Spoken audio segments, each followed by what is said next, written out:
Hello, this is Pearl, and today I'm going to read Little Pilgrim's Progress, Chapter 40, The Flatterer and His Net.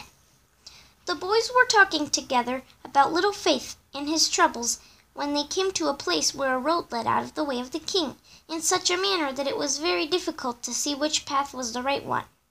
If you stood on one side of the road, the right-hand path seemed to be straight, but if you crossed over to the other side, the left-hand path looked quite straight also.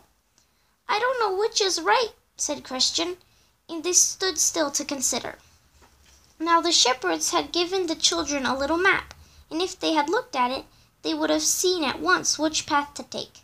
But instead of doing this, they began to waste their time by crossing the road from side to side, trying to find out for themselves which was the straighter of the two paths. Presently a man came up behind them. His face was dark and ugly, but he wore a white robe, and the children supposed that he was a pilgrim. "What is the matter?" he asked. "You seem to be very much puzzled." "Oh," replied Christian, "we are going to the king's city, and we cannot make out which of these paths is the right one." The man laughed. "Is that all?" he said. "You need not look so troubled about it. I am going to the celestial city myself. Follow me, and I will show you the way."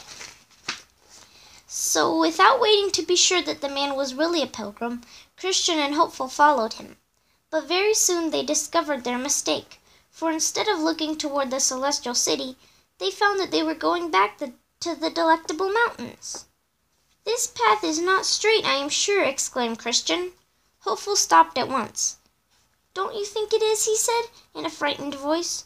"No, we ought to be looking the other way. See, these are the hills where we were walking this morning. This path is leading us back to them." "That man has deceived us," said Hopeful. "We must turn back again." "But perhaps he will run after us and kill us. He cannot be a real pilgrim." "I don't know," said Christian. "I wish we had not followed him. Let us run away."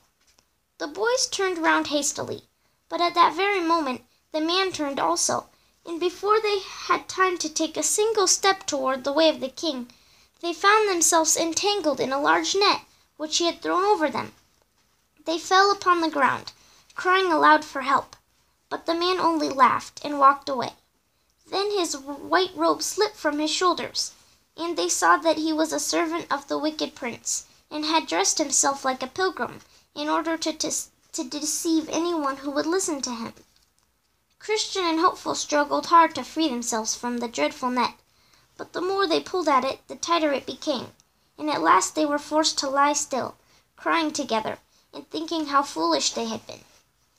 "That man must be the flatterer," said Christian, "and the shepherds told us not to listen to him." "Yes," said Hopeful, "and we never looked at the map that they gave us."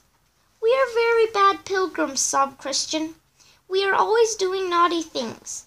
If only the king will save us this once, I don't think we shall ever be so foolish again."